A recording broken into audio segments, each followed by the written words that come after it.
ولا تنکحوا المشرکات حتی یؤمنن، اور مشرک عورتوں سے نکاح نہ کرو جب تک کہ وہ ایمان نہ لے آئیں۔ وَلَأَمَةٌ مُؤْمِنَةٌ خَيْرٌ مِّن مُشْرِكَةٍ وَلَوْ أَعْجَبَتْكُمْ، ایک مومنہ خواہ وہ لونڈی ہو وہ بہتر ہے ایک مشرکہ سے خواہ وہ آزاد عورت ہو، وَلَوْ أَعْجَبَتْكُمْ، اور مزید یہ کہ وہ تمہیں اچھی بھی لگتی ہو۔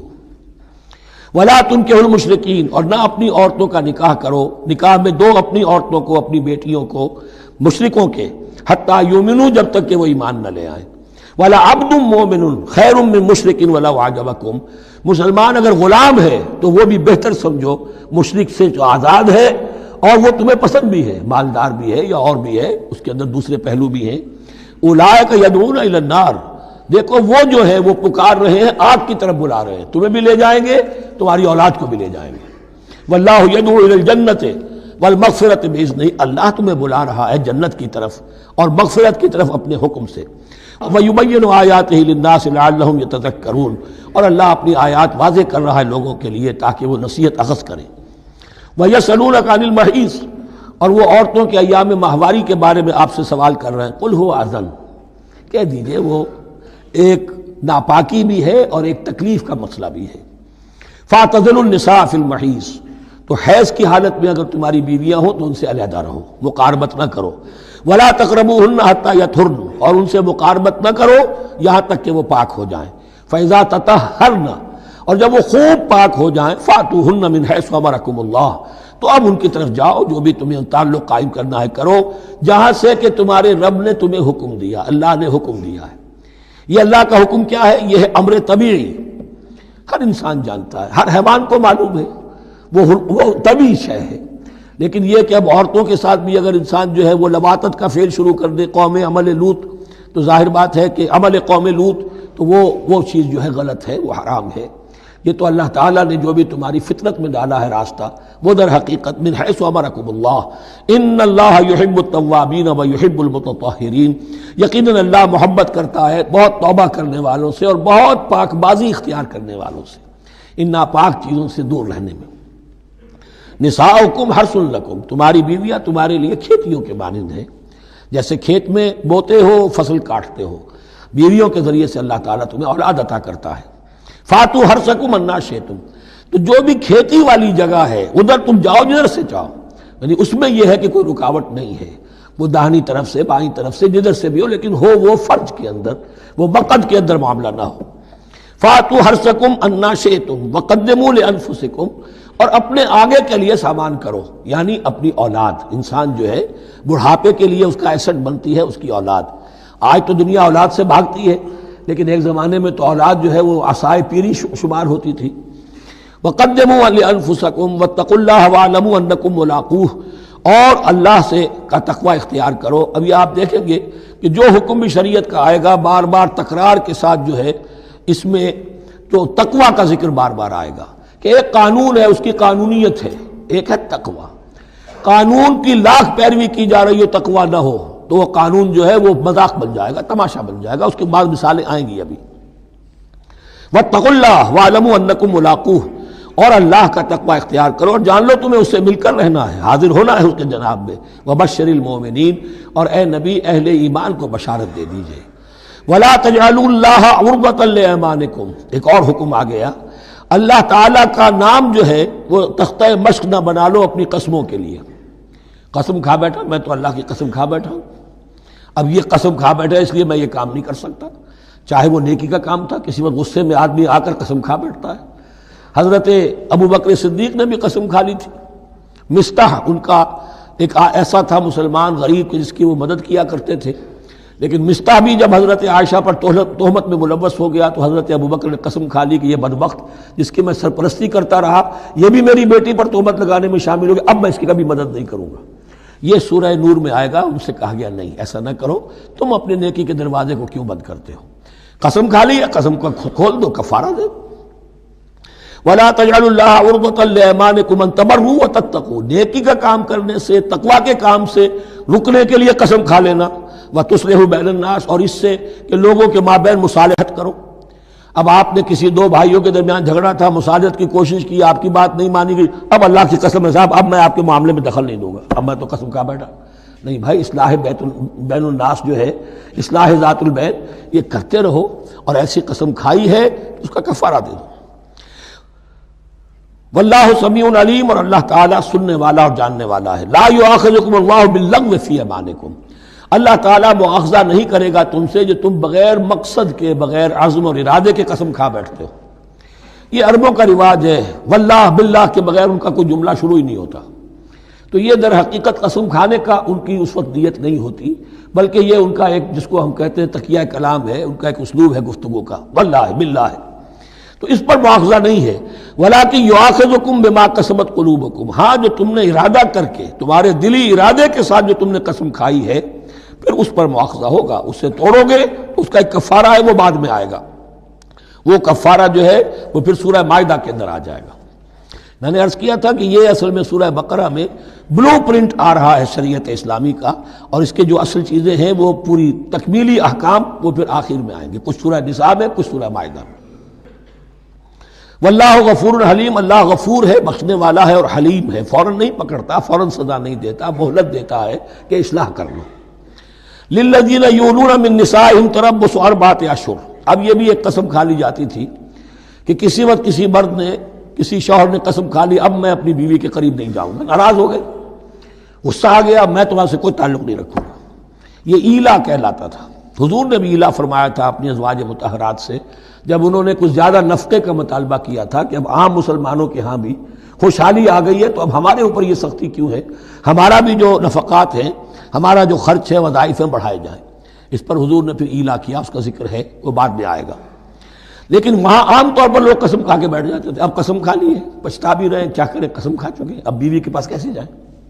اب وہ بیوی معلق ہے، نہ وہ شادی شداؤں میں ہے اور نہ وہ علیحدہ ہے، آزاد ہے۔ للذین یولون من نسائہم تربص اربعۃ اشہر، 4 مہینے کے لیے تو وہ انتظار کیا جا سکتا ہے۔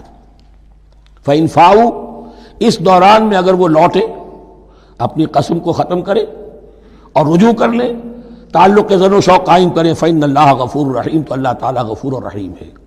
وإن عزموا الطلاق، اور اگر وہ طلاق کا ارادہ کر چکے ہوں کہ واقعتاً اب ان سے سیپریشن ہی ہے، فإن اللہ سمیع علیم، تو اللہ تعالیٰ سننے والا، جاننے والا ہے۔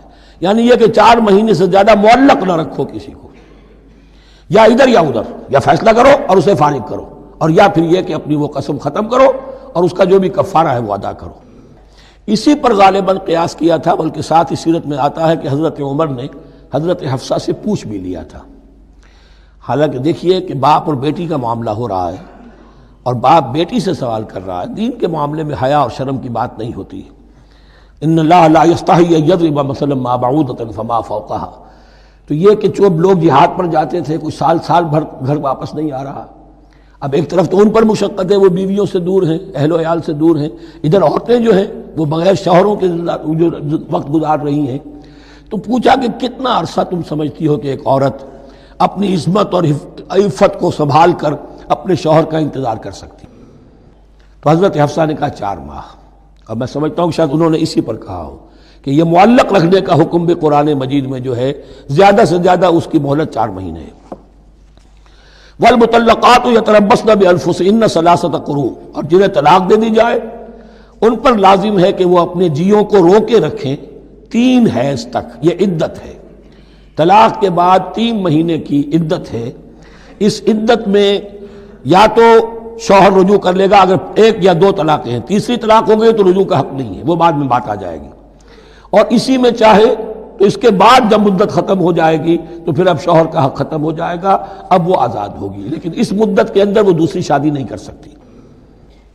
والمطلقات یتربصن بانفسهن 3 قروء ولا يحل لهن ان يكتمن ما خلق الله في ارحامهن، اور ان کے لیے یہ حلال نہیں ہے، جائز نہیں ہے کہ وہ چھپا لیں جو کچھ کہ اللہ نے پیدا کر دیا ہو ان کے ارحام میں۔ اگر حمل ٹھہر گیا ہے اور بیوی کو ڈر ہے کہ اب یہ شوہر تو طلاق دے دے گا، وہ اپنا حمل چھپا رہی ہے تاکہ پتہ ہی نہ چلے اس کو، کیونکہ وہ چاہے گی کہ بچہ میرے پاس رہے، بچہ بچی جو بھی ہو۔ ظاہر بات ہے کہ بچہ اور بچی جو ہے وہ ماں کے لیے تو جگر گوشہ ہے، اس کے جسم کا ٹکڑا ہے، اس کے جسم کا لوتھڑا ہے، تو وہ چھپانے کی ٹینڈنسی ہوتی ہے کہ وہ جھگڑا ہی نہ اٹھے۔ ولا یحل لهن ان یکتمن، ان کے لیے جائز نہیں ہے کہ وہ چھپائیں ما خلق اللہ فی ارحامہن، جو کچھ کے پیدا کر دیا ہے اللہ نے ان کے رحموں میں، ان کن یؤمن باللہ والیوم الآخر، اگر وہ فی الواقع ایمان رکھنے والی ہیں اللہ پر اور یوم آخر پر، وبعولتہن احق بردہن فی ذلک ان ارادوا اصلاحا، اور یہ جو عدت کی مدت ہے اس میں ان کے شوہروں کو حق حاصل ہے، زیادہ حقدار ہیں کہ انہیں لوٹا لیں، اسے رجعت کہتے ہیں، رجوع کیا جا سکتا ہے عدت کے اندر لیکن تیسری طلاق کے بعد نہیں، پہلی طلاق دوسری طلاق، اس کے بعد دونوں میں جو عدت ہوگی اس میں رجوع کر سکتا ہے شوہر، اس کا اختیار ہے، بیوی کو نہ کہنے کا اختیار نہیں ہے کہ اب تم طلاق دے چکے ہو، اب میں تمہاری بات ماننے کو تیار نہیں ہوں، اس کا اسے حق نہیں ہے، اسے پھر وہ مرد کا جو حق ہے وَبَعُولَتُهُنَّ أَحَقُّ بِرَدِّهِنَّ، وہ زیادہ حقدار ہے کہ انہیں لوٹا لے، فی ذالک، اس مدت کے اندر ان ارادوا اصلاحا، اگر وہ واقعتاً اصلاح ہی چاہتے ہیں، وَلَهُنَّ مِثْلُ الَّذِي عَلَيْهِنَّ بِالْمَعْرُوفِ، اور ان کے لیے حقوق ہیں جو کہ مناسبت سے ہیں ان کی ذمہ داریوں کے، وَلِلرِّجَالِ عَلَيْهِنَّ دَرَجَةٌ، اور مردوں کو ان پر ایک درجہ فوقیت کا، ایک درجہ فضیلت کا، ایک درجہ حقوق کا حاصل ہے، واللہ عزیز الحکیم، اور اللہ تعالیٰ زبردست ہے اور حکمت والا ہے۔ یہ آیت اصل میں اس زمانے میں بہت مس انٹرپریٹ ہوئی ہے اور بعض مترجمین نے بھی ترجمہ غلط کیا ہے، یعنی اس کا یہ ترجمہ کرنا لہن مثل الذی علیہن، ان کے بھی حقوق مردوں پر ویسے ہی ہیں جیسے مردوں کے حقوق ہیں ان پر، تو یہ تو مساوات ہو گئی، اور مساوات جو اسلامی شریعت میں مرد اور عورت کے درمیان، شوہر اور بیوی کے درمیان نہیں ہے۔ مراد کیا ہے؟ لام اور اعلیٰ کا جو استعمال ہوتا ہے عربی میں، لام کسی کے حق کے لیے اور اعلیٰ کسی کی ذمہ داری کے لیے، لہن ان کے لیے حقوق ہیں، مثل الذی علیہن جیسے کہ ان پر ذمہ داریاں ہیں، اللہ تعالیٰ نے جیسے ذمہ داری مرد پر ڈالی ہے ویسے حقوق اس کو دیے ہیں، جیسی ذمہ داری عورت پر ڈالی ہے اس کی مناسبت سے کورسپونڈنگلی پروپورشنیٹ جو ہے اس کو بھی حق دے دیے ہیں، اور اس بات کو کھول دیا مساوات کہاں سے آئے گی جب کہہ دیا وَلِلرِّجَالِ عَلَيْهِنَّ دَرَجَةٌ، اور مردوں کو ان پر ایک درجہ حاصل ہے، فوقیت کا درجہ حاصل ہے، واللہ عزیز الحکیم، اب یہ تمہیں پسند ہو تب بھی اور ناپسند ہو تب بھی اللہ تعالی عزیز ہے، حکیم ہے، وہ سب کچھ جاننے والا ہے اور وہ زبردست ہے، جو چاہے حکم دے، اور حکیم ہے، حکمت والا ہے، اس کا حکم حکمت پر مبنی ہے۔ بارک اللہ لی ولکم فی القرآن العظیم ونفعنی وإیاکم بالآیات والذکر الحکیم۔ اعوذ باللہ من الشیطان الرجیم، بسم اللہ الرحمن الرحیم۔ الطلاق مرتان فامساک بمعروف او تسریح بإحسان، صدق اللہ العظیم۔ پچھلی نشست میں جو مضامین آئے تھے ان میں سے ایک کے بارے میں مجھے احساس ہوا کہ میں نے ایک بات شروع کی تھی لیکن نامکمل رہ گئی۔ آیت الاختلاف کے بارے میں نے عرض کیا تھا کہ وحدت ادیان کے فلسفے کا ایک جز صحیح ہے، ایک غلط ہے۔ صحیح جز کی وضاحت تو ہو گئی کہ یہ تمام جتنے بھی دنیا میں مذاہب ہیں اور دین ہیں یہ سب اسی دین حق سے نکلی ہوئی شاخیں ہیں۔ دین حق سے پگڈنڈیاں مڑی ہیں، صراط مستقیم سے پگڈنڈی مڑی ہے، کوئی بہت دور نکل گئی اور اس کا یوں سمجھیے کہ پہچانی ہوئی صورت بھی پہچانی نہیں جاتی، اتنی دور ہو گئی کہ اس کا اس دین حق کے ساتھ اب کوئی رشتہ نظر ہی نہیں آتا۔ کچھ اتنے دور نہیں ہوئے، قدرے قریب رہے، لیکن سب کی بنیاد ایک ہے۔ ظاہر بات ہے کہ حضرت آدم کی نسل سے بات شروع ہوئی ہے، حضرت آدم کی اولاد ایک ہی امت تھی، یہ تفرقے جو بھی ہوئے بعد میں ہوئے ہیں۔ تو وحدت ادیان اس اعتبار سے صحیح ہے کہ دنیا میں تمام ادیان، تمام نظام، تمام مذاہب جو ہیں وہ در حقیقت ایک ہی دین حق کی بگڑی ہوئی شکلیں ہیں، بدلی ہوئی شکلیں ہیں، لیکن اسی سے نکلی ہوئی شاخیں ہیں جنہوں نے شکلیں اپنی بدل لی ہیں۔ غلط حصہ یہ کہ اب جو یہ سب کچھ موجود ہے ان کو ایک کہنا یہ جہالت ہے۔ اب ان کو ظاہر بات ہے کہ ان کی شکلیں اتنی ہو چکی ہیں مختلف ایک دوسرے سے، اور اتنی ان میں تحریفات ہو چکی ہیں، اتنا تغیر و تبدل ہو چکا ہے کہ اب ان کو ایک کہنا موجودہ شکل میں یہ در حقیقت فتنہ ہے اور جہالت ہے۔ دوسری بات جو آخری مضمون آیا تھا 28ویں رکوع میں، دیکھیے اس کی ایک تمہید ہے، وہ سمجھ لیجئے انسانی تمدن کا اہم ترین اور بنیادی ترین مسئلہ کیا ہے۔ تمدن کا ایک ہے انسانی زندگی کا مسئلہ۔ انسانی زندگی کا سب سے بڑا پہلا مسئلہ وہی ہے کہ جو حیوانی زندگی کا بھی ہے، اپنی مادی ضروریات، پیٹ کھانے کو مانگتا ہے، سب سے پہلے یہی ہے، اس میں کوئی شک نہیں۔ لیکن اس کے بعد جب دو انسان ملتے ہیں اور اس سے تمدن شروع ہوتا ہے، اس کا سب سے بڑا مسئلہ ہے انسان کی شہوت۔ اللہ نے دو جنسیں بنا دی ہیں، مرد ہیں، عورت ہیں، اور ان دونوں کے درمیان تعلق سے نسل آگے چلتی ہے۔ اب اس معاملے کو کیسے ہارنس کیا جائے، کیسے منظم کیا جائے، یہ جذبہ بہت پوٹنٹ ہے۔ جو فرائڈ نے کہا ہے، بس وہ یوں سمجھیے کہ ذرا زیادہ مرچ مسالہ لگا دیا، ورنہ اس میں کوئی شک نہیں کہ یہ بہت ہی پوٹنٹ جذبہ ہے انسان کا۔ انسٹنکٹ جو ہے، سیکس کا انسٹنکٹ، وہ بہت مضبوط ہے، بہت قوی ہے۔ لیکن جو شے جتنی قوی ہو اتنا ہی اسے پھر، جو گھوڑا جتنا منہ زور ہو اتنا ہی اس کو لگام دینا جو ہے وہ آسان نہیں ہوتا، اس کے لیے پھر مشقت کرنی پڑتی ہے۔ تو اب اگر تو اس سیکس کو اوپن کر دیا جاتا، کھلا سیکس، فری سیکس، آج کل یہ لفظ استعمال ہوتا ہے، فری سیکس، کیوس ہوتا، تمدن میں فساد ہو جاتا۔ اس کے لیے شادی کا معاملہ، کہ ایک عورت کا ایک مرد کے ساتھ رشتہ رہے، سب کو معلوم ہو کہ یہ اس کی بیوی ہے، یہ اس کا شوہر ہے، تاکہ اس طریقے سے نسب کا معاملہ بھی چلے اور ایک خاندانی ادارہ وجود میں آئے۔ ورنہ تو خاندانی ادارہ بس کیسے وجود میں آئے گا؟ فری سیکس میں تو خاندانی ادارہ وجود میں آ ہی نہیں سکتا۔ تو شادی کا، نکاح کا یہ رشتہ جو ہے، یہ اللہ تعالیٰ نے اختیار کیا اور یہ انسانوں کو سکھایا۔ اب اس میں مرد اور عورت کیا بالکل برابر ہیں؟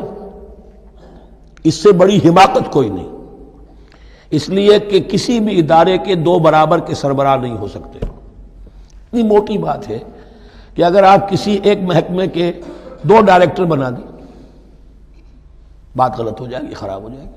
ایک ڈائریکٹر، مینیجنگ ڈائریکٹر، دوسرے 10 ڈائریکٹر بنا دیجیے آپ، لیکن اوپر ایک ہوگا، جنرل مینیجر ایک ہوگا، ڈپٹی مینیجر 10 رکھ دیجیے۔ ہر ادارے میں اگر نظم قائم کرنا ہے تو ایک اوپر ٹاپ پر ہونا چاہیے۔ لہذا جب ایک مرد اور ایک عورت، مرد اور عورت انسان ہونے کے ناطے بالکل برابر ہیں، ایک ہی باپ کے نطفے سے بیٹا بھی ہے، بیٹی بھی ہے، ایک ہی ماں کے رحم میں بھائی نے بھی پرورش پائی ہے اور بہن نے بھی، اس اعتبار سے وہ برابر ہیں۔ شرف انسانیت میں، نوع انسانی کی حیثیت سے، human dignity and honour, they share both equally, absolutely equally.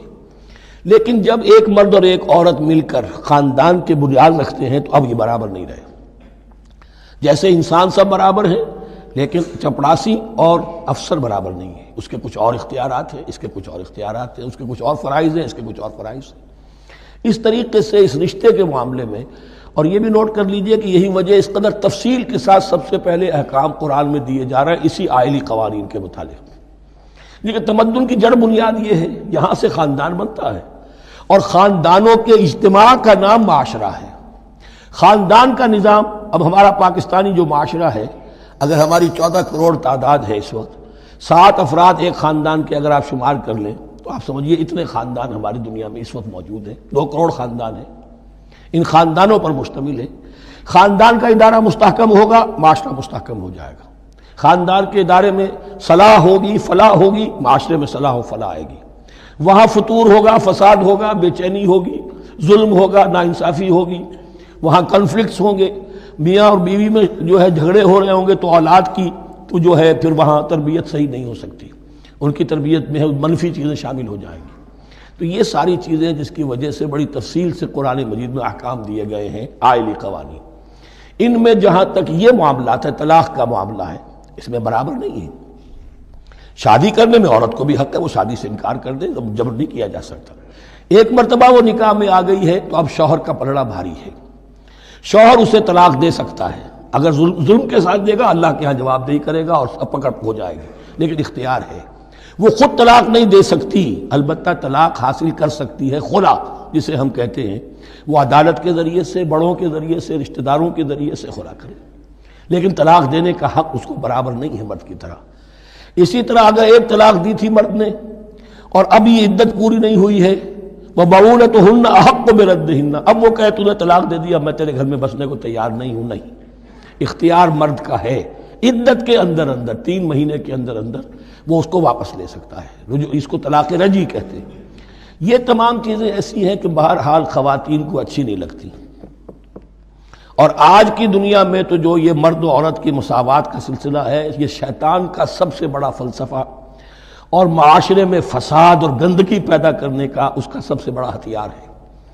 اور اب جو کچھ رہی صحیح اقدار ہماری ایشیا کے ممالک جو ہیں، زیادہ تر مسلمان ممالک ہیں، ان میں خاندانی نظام کی جو بچی کھچی شکل رہ گئی ہے اس کو برباد کرنے کے لیے یہ قاہرہ کانفرنس اور بیجنگ کانفرنس، اس ایشیا کا گھیراؤ دونوں طرف سے، مشرق سے اور مغرب سے، کہ عورت کو آزاد کرو، عورت کو اٹھاؤ، ایمینسیپیشن کے نام پر، آزادی کے نام پر، اور مرد و عورت کی مساوات کے نام پر، تاکہ خاندانی نظام ٹوٹ کر رہ جائے، جیسے کہ ان کے ہاں ٹوٹ چکا ہے خاندانی نظام نے۔ یہ کلنٹن صاحب نے کہا تھا اپنے سال 9 کے میسج میں کہ عنقریب ہماری قوم، امریکن نیشن، بہت جلد اس کی اکثریت حرامزادوں پر مشتمل ہوگی، born out of wedlock, وہ کسی شادی کے نکاح کے نتیجے میں کوئی وجود میں نہیں آئے ہیں، زنا کے نتیجے میں وجود آئی بھی قوم ہوگی۔ ون پیرنٹ فیملی رہ گئی ہے، ماں ہی باپ ہے اور وہی ماں ہے، اور وہ دونوں وہ جانتے ہی نہیں۔ اب وہاں بڑی ایک مہم اٹھ رہی ہے کہ ہر انسان کا حق ہے کہ اسے معلوم ہو کہ میرا باپ کون ہے۔ وہاں تو بہت سے لوگ پتہ ہی باپ کون ہے میرا، کیا پتہ۔ یہ تباہی ہے جو اس معاشرے پر آ چکی ہے، اور ہمارے ہاں بھی لوگ اسی معاشرے کی نقالی پر چل رہے ہیں۔ اور یہ نظریہ مساوات مرد و زن جو ہے یہ بہت ہی یوں سمجھیے کہ تابناک اور بہت اچھے الفاظ کے ساتھ سامنے آ رہا ہے۔ البتہ اس کا دوسرا رخ بھی ہے، اسلام نے عورت کو جو حقوق دیے ہیں بدقسمتی سے ہم مسلمانوں نے وہ بھی ان کو نہیں دیے۔ اس کی وجہ یہ ہے کہ ہمارے اوپر ہمارا ہانٹ کر رہا ہے ہمارا ہندوانہ پس منظر۔ ہندوؤں کے معاشرے میں عورت کی کوئی حیثیت نہیں، نہ اس کی وراثت کا حق ہے، نہ وہ بیوہ ہو جائے تو جینے کا حق تھا اس کو، وہ تو پھر ستی ہو جانا چاہیے اس کو، اس کے لیے تو زندگی کا حق بھی نہیں ہے، وراثت تو بہت دور کی بات رہی، کوئی پراپرٹی کا کوئی سوال نہیں، کسی طرح کی کوئی حیثیت نہیں، کوئی لیگل اینٹیٹی نہیں۔ لیکن ہم مسلمان تو ہو گئے، ہمارے آباء و اجداد، تربیت ہوئی نہیں، لہذا ہمارے اوپر وہی تصورات ہیں، عورت کو جو ہے پاؤں کی جوتی کی طرح سمجھنا۔ یہ جو کچھ ہم کر رہے ہیں ان کے جائز حقوق بھی انہیں نہیں دیتے، اس کے نتیجے میں ہم جو مغرب کا ہم پر حملہ ہے اس کو مؤثر کرنے میں گویا ہم مدد دے رہے ہیں۔ اگر ہم اپنی خواتین کو وہ حقوق نہیں دیں گے، اگر ان کے لیے جو اللہ نے جو مقرر کیا ہے وہ انہیں نہیں دیا جائے گا، تو ظاہر بات ہے کہ رد عمل میں پھر جو یہ نعرے ہیں اور بڑے خوشنما جو دعوت اٹھتی ہے وہ لازماً انہیں کھینچ کر لے جائے گی۔ تو اس طرف بھی خیال رکھیے، اور ہمارے ہاں دیندار گھرانوں میں خاص طور پر یہ بات ہوتی ہے، اس کو سمجھنا چاہیے کہ عورتوں کے کیا حقوق ہیں، ان کی دلجوئی کتنی کرنی چاہیے۔ حضور نے کیا فرمایا ہے؟ تم میں سے بہترین لوگ وہ جو اپنے گھر والوں کے لیے اچھے ہوں، بہترین لوگ وہ ہیں ان کے حقوق کا لحاظ ہو، ان کے ساتھ سلوک ہو، ان کی دلجوئی ہو، ان کے احساسات کا بھی پاس کیا جائے۔ البتہ جہاں شریعت کا اور دین کا معاملہ آ جائے، نتھنگ ڈوئنگ، سیدھی سیدھی بات، یہ تلوار کی طرح آپ ننگے ہو جائیں اس وقت کہ یہ معاملہ دین کا ہے، اس میں میں تمہاری کوئی رعایت نہیں کر سکتا، ہاں میرے معاملات کے اندر جو بھی تم چاہو میں نرمی کروں گا، یہ ہو سکتا ہے۔ بس اس کو ذہن میں رکھیے، یہ کڑوی گولی ہے۔ وَلَهُنَّ مِثْلُ الَّذِي عَلَيْهِنَّ بِالْمَعْرُوفِ وَلِلرِّجَالِ عَلَيْهِنَّ دَرَجَةٌ۔ اب درمیان کے الفاظ کو تو جدید جو ہمارے ہیں دانشور وہ لے لیتے ہیں، اوپر کا نہیں دیکھتے کہ بَعُولَتُهُنَّ أَحَقُّ بِرَدِّهِنَّ، برابری کہاں رہی؟ شادی کرتے ہوئے برابری ہے، عورت کہہ سکتی میں شادی نہیں کرتی، شادی نہیں ہوگی، اس وقت برابری ہے، دونوں کی رضامندی سے شادی ہوگی، یہ برابری ہے۔ لیکن جب ایک مرتبہ بیوی بن گئی اب برابر نہیں ہے۔ اب یہ فلسفہ جا کر پوری طرح بیان ہوگا سورہ نساء میں، اور الرجال قوامون علی النساء، یہ بات پھر وہاں آئے گی۔ اس کی تمہید ہے یہ کہ یہ کڑوی گولی ذرا خواتین کے حلق سے اترنی شروع ہو جائے۔ وَبَعُولَتُهُنَّ أَحَقُّ بِرَدِّهِنَّ، اور اسی طریقے سے وَلِلرِّجَالِ عَلَيْهِنَّ دَرَجَةٌ۔ البتہ اللہ نے جو ذمہ داریاں عورت کے حوالے کی ہیں، جس طرح کے اس کے فرائض ہیں ویسے ہی اس کے حقوق بھی ہیں، یہ ہے جو بات کہی جا رہی، لَهُنَّ مِثْلُ الَّذِي عَلَيْهِنَّ بِالْمَعْرُوفِ۔ اور یہ دنیا کا وہ اصول ہے کہ responsibilities and privileges they go together۔ کہیں آپ کا اگر ذمہ داری زیادہ تو حقوق اور اختیارات بھی زیادہ ہوں گے، ذمہ داری بہت ڈال دی، حقوق و اختیارات اتنے ہیں نہیں، آپ ذمہ داری ادا نہیں کر سکتے۔ جہاں ذمہ داری کم ہوگی وہاں حقوق و اختیارات بھی کم ہوں گے، یہ دونوں چیزیں پروپورشنیٹ چلتی ہیں۔ اب چلیے آگے، مجھے اندیشہ ہے کہ میں نے خاصا وقت اس میں لگا دیا۔ الطلاق مرتان، طلاق 2 مرتبہ ہے، یعنی ایک شوہر کو 2 مرتبہ طلاق دے کر اور رجوع کر لینے کا حق ہے۔ ایک دفعہ طلاق دی اور عدت کے اندر رجوع کر لیا، ٹھیک ہے، پھر طلاق دی اور عدت کے اندر رجوع کر لیا، ٹھیک ہے، تیسری مرتبہ طلاق دی، اب رجوع نہیں کر سکتا۔ الطلاق مرتان، 2 مرتبہ ہو سکتا ہے۔ فَإِمْسَاكٌ بِمَعْرُوفٍ أَوْ تَسْرِيحٌ بِإِحْسَان، اب اس کے بعد فیصلہ کرو، یا تو روکو اس کو اپنے گھر میں تو وہ بھی نیکی کے ساتھ، بھلائی کے ساتھ، تنگ کرنے کے لیے نہیں، پریشان کرنے کے لیے نہیں، اور تسریح بِإِحْسان، یا رخصت کر دینا ہے اچھے بھلے طریقے سے، بھلے مانسوں کی طرح خوبصورتی کے ساتھ، روکو تو بھلائی کے لیے، اور اگر رخصت کرنا ہے تو خوبصورت انداز میں۔ وَلَا يَحِلُّ لَكُمْ أَن تَأْخُذُوا مِمَّا آتَيْتُمُوهُنَّ شَيْئًا، اور تمہارے لیے ہرگز جائز نہیں ہے کہ جو کچھ تم نے انہیں دیا تھا اس میں سے کچھ بھی واپس لو، جو بھی تم نے انہیں مہر دیا تھا اس میں سے کچھ واپس نہیں لے سکتی جب تم طلاق دے رہے ہو۔ ہاں اگر عورت طلاق مانگے تو اسے اپنے مہر میں سے کچھ چھوڑنا پڑے گا، یہ دوسری بات ہے، لیکن جب بر طلاق دے رہا ہے تو پھر وہ نہیں روک اس کو اس میں سے جو بھی کچھ دیا ہو، یہاں تک کہ آیا ہے کہ اگرچہ تم نے ان کو احداہن قنطارا، سونے کے ڈھیر دیے ہوں، ان میں سے بھی کچھ نہیں لے سکتے واپس۔ وَلَا يَحِلُّ لَكُمْ أَن تَأْخُذُوا مِمَّا آتَيْتُمُوهُنَّ شَيْئًا إِلَّا أَن يَخَافَا أَن لَا يُقِيمَا حُدُودَ اللَّهِ، البتہ اگر وہ دونوں یہ سمجھیں کہ ہم حدود اللہ کو قائم نہیں رکھ سکیں گے۔ مراد کیا ہے کہ فیملی لائف کے ضمن میں جو اللہ نے احکام دیے ہیں، جو آداب ہیں، جو ان کے مقاصد ہیں، وہ ہمارے مابین اتنی موافقت مزاجی نہیں ہے کہ ہم ساتھ چل سکیں۔ ایک عورت اگر یہ محسوس کرتی ہے فَإِنْ خِفْتُمْ أَلَّا يُقِيمَا حُدُودَ اللَّهِ فَلَا جُنَاحَ عَلَيْهِمَا فِي مَا افْتَدَتْ بِهِ، پھر اگر اس کا یہ خیال ہے کہ یہ نہیں رکھ سکیں گے تو پھر کوئی حرج نہیں ہے ان دونوں پر کہ جو کچھ دے دلا کر عورت فدیے میں اپنے آپ کو چھڑا لے، یعنی کہہ کہ ٹھیک ہے تم نے مجھے 10 لاکھ مہر دیا تھا، میں 5 لاکھ تمہیں واپس کرتی ہوں، یا تم نے 10 لاکھ کا میرا مہر رکھا تھا، میں کھلا مانگ رہی ہوں، میں صرف 5 لاکھ کا تم سے تقاضا کرتی ہوں، اسے اپنے مہر میں سے کچھ چھوڑنا ہوگا، یہ فدیہ ہے۔ تلک حدود اللہ فلا تعتدوها، یہ اللہ کے حدود ہیں، ان سے تجاوز مت کرو۔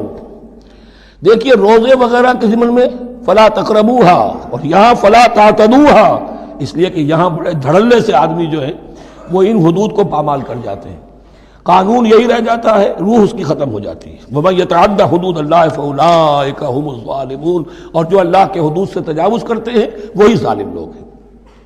فَإِن طَلَّقَهَا، اب اگر تیسری مرتبہ طلاق دے دی، الطلاق مرتان تو ہو چکا نا، اس کے بارے میں سارے احکام آ گئے، لیکن اب اگر دے دی مراد ہے تیسری مرتبہ، فَإِن طَلَّقَهَا فَلَا تَحِلُّ لَهُ مِن بَعْدِ حَتَّىٰ تَنكِحَ زَوْجًا غَيْرَهُ، تو اب وہ اس کے لیے جائز نہیں ہوگی جب تک کہ وہ عورت کسی اور شوہر سے شادی نہ کرے۔ اس کو حلالہ کہتے ہیں، لیکن یہ حلالہ کروانا یا کرنا اور کسی کے ساتھ یہ معاہدہ کرنا تم شادی کر لو پھر طلاق دے دینا، اس پر لعنت فرمائی ہے، حضور نے لعنت فرمائی ہے۔ اور ہمارے ہاں علم میں آتی ہے، یہ بات سننے میں آتی ہے کہ بہت سے علماء نے اس کو دھندا بنا رکھا ہے۔ حلالہ مولوی مشہور ہیں مختلف شہروں کے اندر۔ فَإِن طَلَّقَهَا فَلَا تَحِلُّ لَهُ مِن بَعْدُ حَتَّىٰ تَنكِحَ زَوْجًا غَيْرَهُ فَإِن طَلَّقَهَا، پھر اگر وہ بھی دوسری شادی کی دوسری جگہ پر، اس عورت نے اس شوہر سے بھی نہیں بنی، اس نے بھی طلاق دے دی، فَلَا جُنَاحَ عَلَيْهِمَا أَن يَتَرَاجَعَا، تو اب کوئی گناہ نہیں ہوگا ان دونوں پر کہ وہ رجوع کر لیں، پہلے سابق شوہر سے شادی کر لیں۔ یعنی عورت کو شاید عقل آ گئی ہو، کوئی اسی کی زیادتی تھی کہ پہلے شوہر کے ہاں بس نہیں سکی، اب دوسری مرتبہ کا تجربہ ہو گیا تو اس کے کان ہو گیا کہ کوئی غلطی میری ہی ہے، اب شاید دوبارہ وہ اپنے شوہر کی طرف، سابقہ شوہر کی طرف رجوع کرنا چاہے تو اس کی اجازت ہے۔ ان ظنا یقیما حدود اللہ، اگر ان کو یہ یقین ہو کہ وہ اللہ کے حدود کی پاسداری کر سکیں گے۔ اللہ کے حدود جو ہیں احکام شریعت، ان کو بہرحال مد نظر رکھنا ہے اور فائق رکھنا ہے۔ وَتِلْكَ حُدُودُ اللَّهِ يُبَيِّنُهَا لِقَوْمٍ يَعْلَمُونَ، اور یہ وہ حدود ہیں اللہ کے جن کو وہ واضح کر رہا ہے، کھول کھول کر بیان کر رہا ہے ان لوگوں کے لیے کہ جو علم حاصل کرنا چاہیں۔ ترجمہ یہ ہوتا ہے عام طور پر جنہیں علم حاصل ہے، اصل میں کسی وقت فعل کو طلب فعل کے معنی میں استعمال کیا جاتا ہے عربی زبان میں، یعلمون جو جاننا چاہیں، جن کی عدت طلب ہے علم کی۔ وَإِذَا طَلَّقْتُمُ النِّسَاءَ فَبَلَغْنَ أَجَلَهُنَّ، تو جب تم لوگ اپنی بیویوں کو طلاق دو اور پھر وہ اپنی عدت پوری کر لیں، فَأَمْسِكُوهُنَّ بِمَعْرُوفٍ أَوْ سَرِّحُوهُنَّ بِمَعْرُوفٍ، تو اب چاہو تو روکو انہیں لیکن معروف طریقے سے، اور چاہو تو انہیں رخصت کر دو وہ بھی اچھے طریقے پر۔ وَلَا تُمْسِكُوهُنَّ ضِرَارًا لِتَعْتَدُوا، اور دیکھو ایسا نہ کرو کہ تم روکو انہیں تنگ کرنے کے لیے۔ اچھا ذرا اس کی میں اور خبر لوں گا رجوع کر کے، ذرا اگر تو طلاق ہو گئی تو آزاد ہو جائے گی، غصہ اتنا چڑھا ہوا ہے کہ ابھی وہ غصہ ٹھنڈا نہیں ہوا ہے، رجوع کر رہا ہے اس لیے کہ اسے اور پریشان کروں، اسے اور تکلیفیں پہنچاؤں۔ تو اب یہ کیا ہوا، قانون تو اجازت دے رہا ہے لیکن تم نے قانون کا مذاق اڑایا، تم نے اللہ کی دی ہوئی اس اجازت کا ناجائز استعمال کیا ہے۔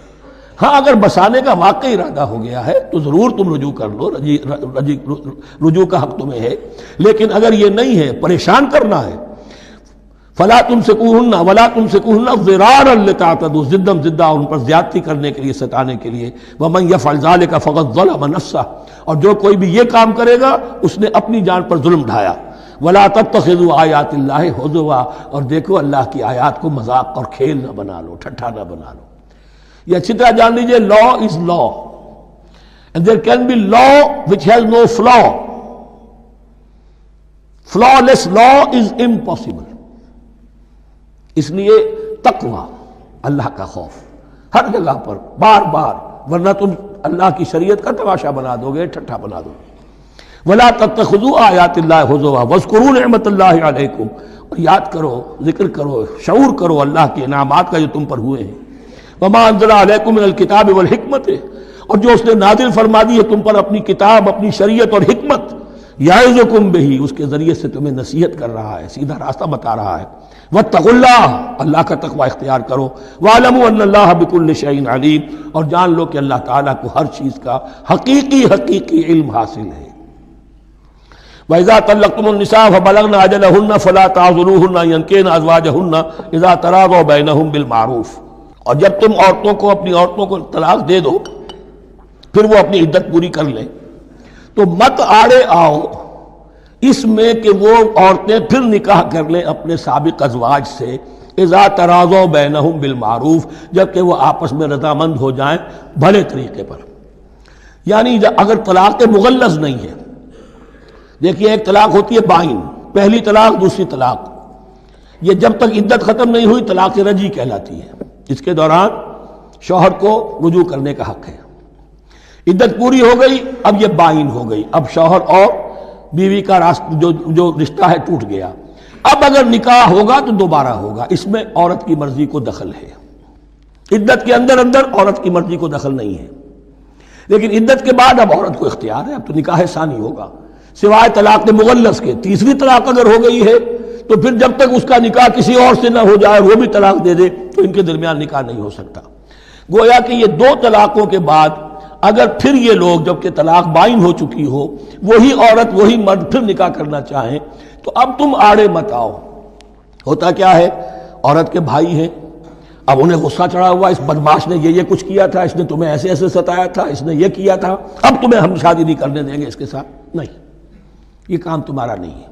اگر وہ اذا تراضوا بینہم، اگر وہ باہم راضی ہو جائیں تو تم اب ان کے آڑے مت آؤ، بالمعروف۔ ذالک یوعظ بہ من کان منکم یؤمن باللہ والیوم الآخر، یہ وہ چیزیں ہیں جن کی نصیحت کی جا رہی ہے تم میں سے ان کو جو واقعتاً ایمان رکھتے ہو اللہ پر اور یوم آخر پر۔ ان کے اندر ایمان ہی نہیں ہے، ان کے لیے یہ سارا جو ہے بھینس کے آگے بین بجائے جاؤ کیا حاصل ہے، وہ تو پھر اس کو کوئی فائدہ نہیں پہنچے گا۔ ذالک یوعظ بہ من کان منکم یؤمن باللہ والیوم الآخر ذالکم ازکیٰ لکم واطہر، یہ طریقے جو ہیں تمہارے لیے زیادہ پاک ہیں، زیادہ عمدہ ہیں۔ واللہ یعلم وانتم لا تعلمون، اللہ جانتا ہے تم نہیں جانتے۔ اپنی عقل کو مقدم نہ رکھو، یہ اللہ کا علم ہے، اسی نے عورت کو بنایا، اسی نے مرد کو بنایا، اسے مرد بھی عزیز ہے، عورت بھی عزیز ہے۔ الخلق عیال اللہ، حضور نے فرمایا تمام مخلوق اللہ کے کنبے کے مانند ہے۔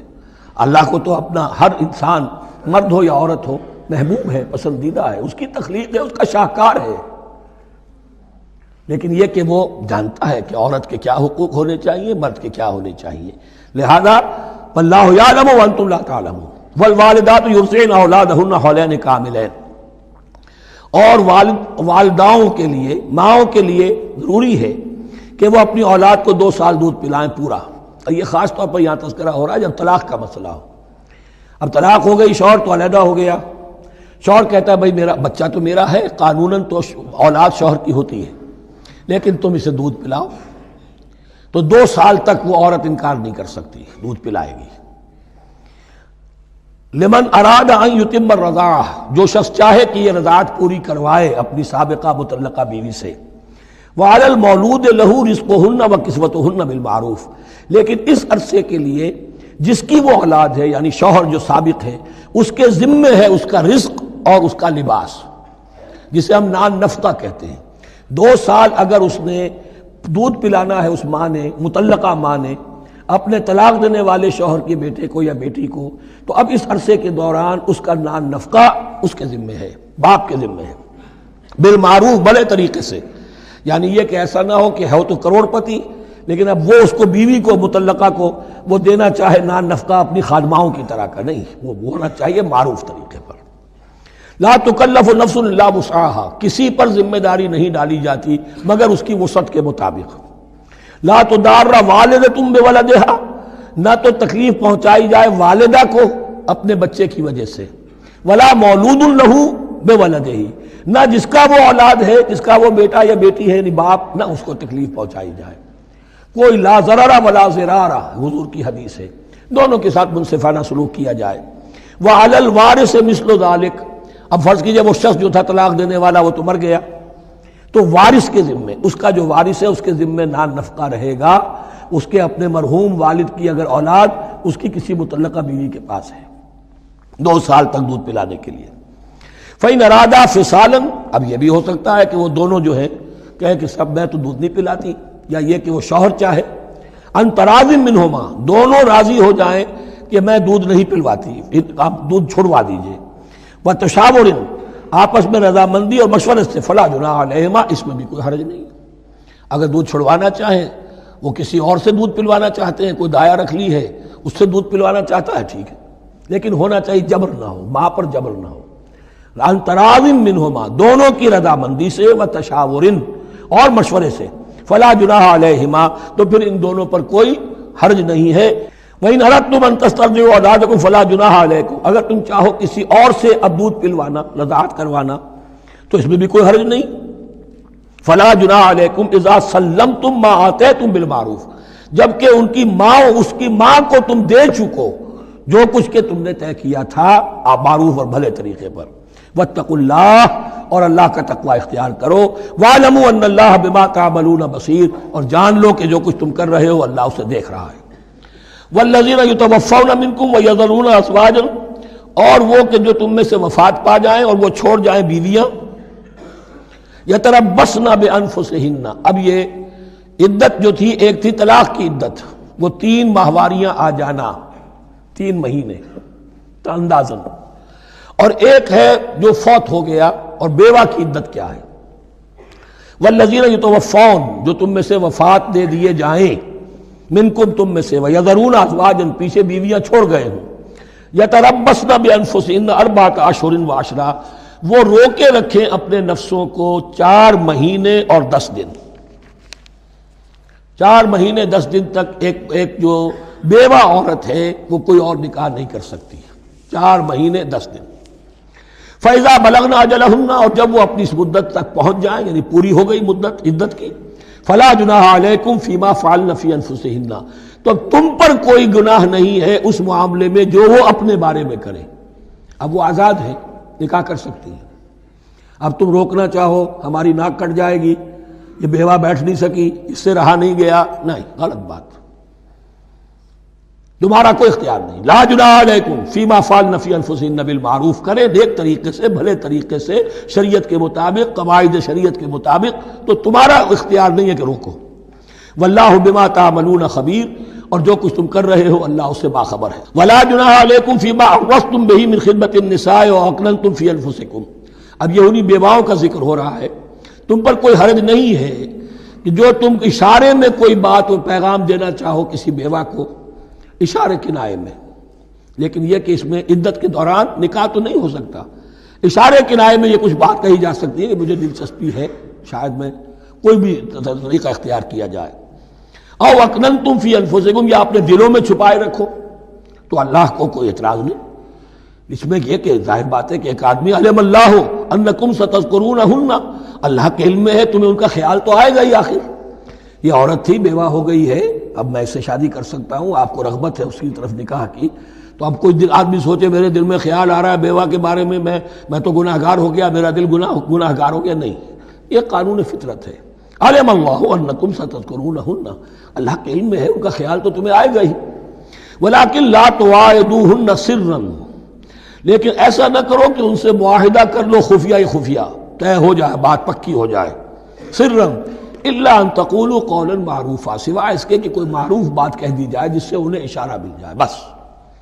ولا تعزموا عقدۃ النکاح حتی یبلغ الکتاب اجلہ، اور مت باندھو گراہ نکاح کی جب تک کہ قانون شریعت اپنی مدت پوری نہ کر لے، یعنی عدت جب تک پوری نہ ہو جائے۔ اب یہاں دیکھیے حتی یبلغ الکتاب، کتاب سے مراد شریعت، قانون شریعت۔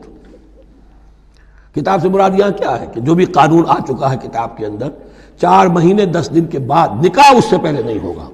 وَاعْلَمُوا أَنَّ اللَّهَ يَعْلَمُ مَا فِي أَنفُسِكُمْ فَاحْذَرُوهُ، اور جان لو کہ اللہ خوب جانتا ہے جو تمہارے دلوں میں ہے، پس اس سے ڈرو، اس کی پکڑ سے بچو۔ وَاعْلَمُوا أَنَّ اللَّهَ غَفُورٌ حَلِيمٌ، اور یہ بھی جان لو اللہ غفور بھی ہے، بخشنے والا بھی ہے، وہ خطا ہو گئی ہے استغفار کرو، توبہ کرو، اللہ معاف فرمائے گا۔ اور حلیم ہے، وہ فوراً نہیں پکڑتا بلکہ ڈھیل دیتا ہے، مہلت دیتا ہے، اگر چاہو تو تم توبہ کر لو۔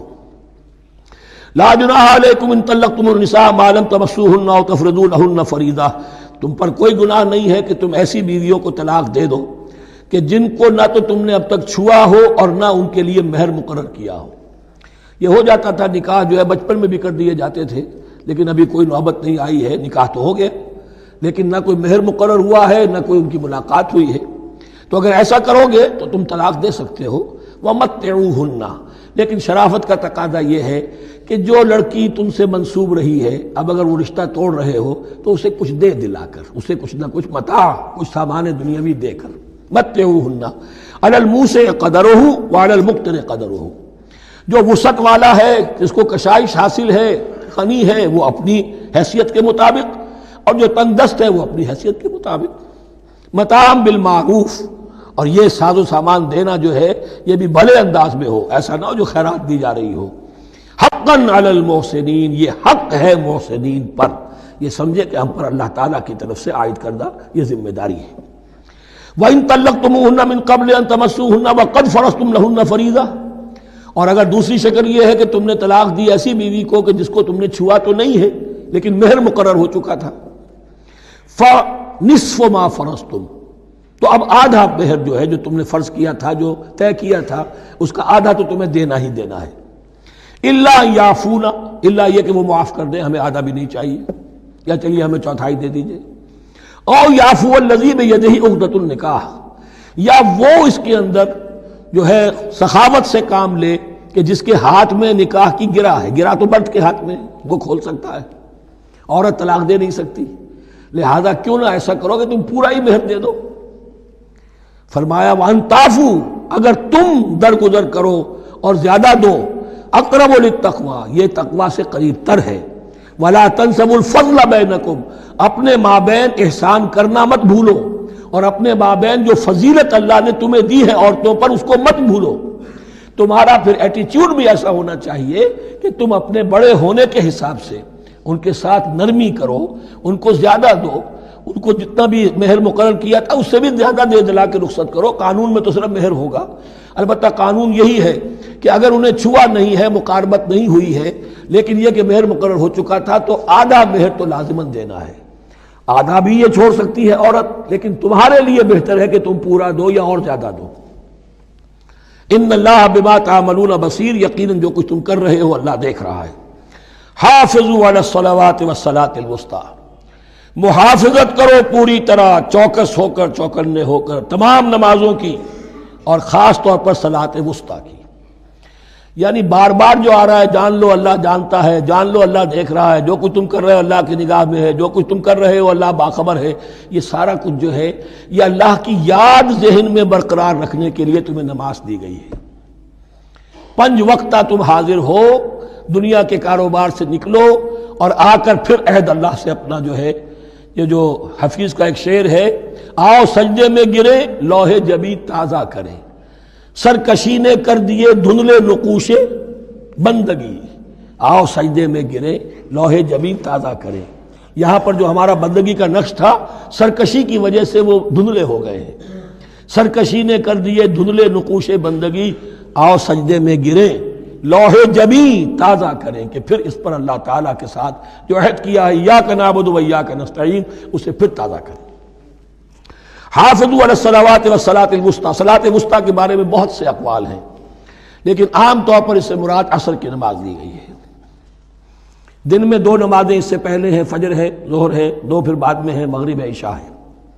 وقوموا للہ قانتین، اور کھڑے ہوا کرو اللہ کے سامنے پورے ادب کے ساتھ، یعنی ایک تو رکوع ہے جس میں جھکنا ہے، سجدہ ہے جھکنے کی انتہا ہے، قیام بھی قنوت کے ساتھ ہو، معلوم ہو کہ ایک بندہ اپنے آقا کے سامنے کھڑا ہے، اس کے کھڑے ہونے کے انداز میں بھی معلوم ہو کہ تواضع ہے، عجز ہے۔ فَإِنْ خِفْتُمْ فَرِجَالًا أَوْ رُكْبَانًا، اور اگر تم خوف کی حالت میں ہو تو چاہے پیادہ چلتے ہوئے، سفر کرتے ہوئے، دشمن پیچھا کر رہا ہے، آپ کہیں جا رہے ہیں تو چاہے اب رکیں گے نماز پڑھیں گے تو وہ تعاقب میں قریب آ جائے گا، تو رجالن چلتے ہوئے، یا کہیں جلدی جانا ہے اور وہاں پر ابھی فوری طور پر حملہ کرنا ہے تو اس میں یہ ہے کہ جنگ کی حالت میں یہ رعایتیں ہیں، چلتے ہوئے اور رکبانہ یا سوار ہونے کی حالت میں بھی نماز پڑھی جا سکتی ہے۔ فَإِذَا أَمِنْتُمْ، لیکن پھر جب امن میں ہو جاؤ، فَاذْكُرُوا اللَّهَ كَمَا عَلَّمَكُمْ، پھر اللہ کو یاد کرو جیسے کہ تمہیں اس نے سکھایا ہے۔ کس نے سکھایا ہے؟ محمد الرسول اللہ نے۔ صلو کما رأیتمونی اصلی، نماز پڑھو جیسے کہ تم مجھے دیکھتے ہو میں نماز پڑھتا ہوں۔ وہ ہے اللہ کا سکھایا ہوا، اس لیے کہ یہ بھی ثابت ہے روایات سے کہ حضرت جبرائیل نے آ کر حضور کو نماز پڑھائی ہے، 2 دن پڑھائی ہے۔ ایک دن 5 نمازیں اول وقت میں پڑھائیں، دوسرے دن 5 نمازیں آخری وقت میں پڑھائیں، اور بتا دیا کہ ان نمازوں کا وقت ان اوقات کے دوران ہے۔ تو معلم جو ہے حضور کے نماز کے معاملے میں حضرت جبرائیل ہے، اور اب حضور جو ہے پوری امت کے لیے معلم ہے۔ فَإِذَا أَمِنْتُمْ فَاذْكُرُوا اللَّهَ كَمَا عَلَّمَكُمْ مَا لَمْ تَكُونُوا تَعْلَمُونَ، جو کہ تم نہیں جانتے تھے اللہ نے تمہیں سکھایا ہے۔ وَالَّذِينَ يُتَوَفَّوْنَ مِنْكُمْ وَيَذَرُونَ أَزْوَاجًا، اور پھر دوبارہ لوٹ کر معاملہ آ رہا ہے بیواؤں کا، اور جو لوگ تم میں سے وفات دے دیے جائیں اور وہ چھوڑ جائیں پیچھے بیویاں، وَصِيَّةً لِأَزْوَاجِهِمْ مَتَاعًا إِلَى الْحَوْلِ غَيْرَ إِخْرَاج، تو ان کی بیویوں کے لیے وصیت لازماً، اپنی بیویوں کے لیے وصیت لازماً کریں 1 سال تک کے لیے نان نفقے کی، اور بغیر اس کے کہ انہیں گھروں سے نکالا جائے۔ اب یوں سمجھئے اس کو، ایک شخص فوت ہوا، 4 بیویاں ہیں، ایک کے ہاں اولاد تھی، بیٹا تو اسی کا ہے، باقی 3 تو اس کی جو ہیں سوتیلی مائیں ہیں۔ ایک ماں کو تو وہ اپنی ماں سمجھ کر اس کی خدمت کرے گا، باقی 3 کو لائبلٹی سمجھے گا۔ تو فرمایا ایسا نہ ہو کہ فوراً نکال دو کہ جاؤ اپنا راستہ لو، جس سے تمہاری شادی تھی وہ گیا۔ 1 سال کے لیے انہیں گھر سے نہ نکالا جائے اور ان کا نان نفقہ دیا جائے۔ لیکن یہ بھی اصل میں تھا وصیت کا، جب یہ جو قانون آئے گا وراثت کا تو اس سے پہلے کے لیے ہے۔ جیسے کہ والدین کے لیے کہا گیا تھا وصیت کرو، ایسے بیویوں کے لیے بھی کرو۔ جب ان کا حق آ گیا، اس لیے کہ شوہر مر گیا ہے تو بیوی کا حق ہے اس کی وراثت میں، بیوی مر گئی ہے شوہر کا حق ہے اس کی وراثت میں، تو وہ تو وراثت کے اندر حق معین ہو گیا، تو اب یہ وصیت کی ضرورت نہیں۔ اور اسی طرح 1 سال کا نفقہ نہیں ہے، اب نفقہ جو ہے وہ صرف عدت کے دوران کا ہے، جو ہم اس سے پہلے پڑھ چکے ہیں۔ فَإِنْ خَرَجْنَ فَلَا جُنَاحَ عَلَيْكُمْ فِي مَا فَعَلْنَ فِي أَنفُسِهِنَّ، لیکن اگر وہ خود نکل جائے، ظاہر بات ہے کہ عدت ہوتی 4 مہینے 10 دن، اب تم سال بھر روکو گے تو نہیں ان کو، اگر وہ شادی کر کے کہیں اور جا کے بسنا چاہیں تو تم پر کوئی الزام نہیں آئے گا، جو کچھ وہ کرتی ہیں اپنی جانوں کے بارے میں معروف ہو، بھلے طریقے پر، معروف طریقے پر۔ واللہ عزیز الحکیم، اور یقیناً اللہ تعالیٰ زبردست ہے، حکمت والا۔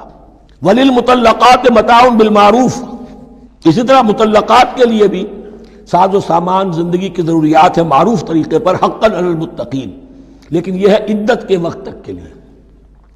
اسی معاملے میں شاہ بانو کیس میں ایک جو فیصلہ دیا تھا یہ کلکتہ ہائی کورٹ نے، اس پر پھر ہندوستان میں ایجیٹیشن ہوا۔ اس نے یہ فیصلہ دیا تھا کہ کوئی مسلمان اپنی بیوی کو طلاق دے دے تو اب وہ بیوی اگر تو دوسری شادی کر لے تب تو بات دوسری ہے، ورنہ جب تک زندہ رہے گی اس طلاق دینے والے پر اس کا نان نفقہ جو ہے رہے گا پوری زندگی تک۔ اس پر مسلمانوں نے کہا، بھارت کے مسلمانوں نے، یہ ہماری شریعت میں دخل اندازی ہے، شریعت نے صرف عدت تک کا حق رکھا ہے مطلقہ کے لیے، تم ساری زندگی کہاں سے لا رہے ہو۔ پھر وہ فساد ہوا، پھر بہت سے لوگوں نے جانیں دیں، پھر جو ہے ایجیٹیشن ہوا، لیکن پھر راجیو گاندھی کو گھٹنے ٹیکنے پڑے، اور پھر قانون بنا دیا گیا بھارت میں کہ کوئی عدالت ہندوستان کی including supreme court of India مسلمانوں کے آئلی قوانین میں دخل نہیں دے سکتی۔ میں سلام کیا کرتا ہوں مسلمانان بھارت کو، مسلمانوں نے وہاں پر یہ بات بھی نہیں ہونے دی کہ جب قرآن شریعت کا حکم جو ہے وہ یہ ہے کہ مطلقہ کو عدت تک کے لیے دان نفقہ ہے تو ساری زندگی کا کوئی معاملہ نہیں۔ کذالک یبین اللہ لکم آیاتہ لعلکم تعقلون، اسی طرح اللہ تعالیٰ تمہارے لیے اپنی آیات کو واضح کر رہا ہے تاکہ تم عقل سے کام لو اور سمجھو۔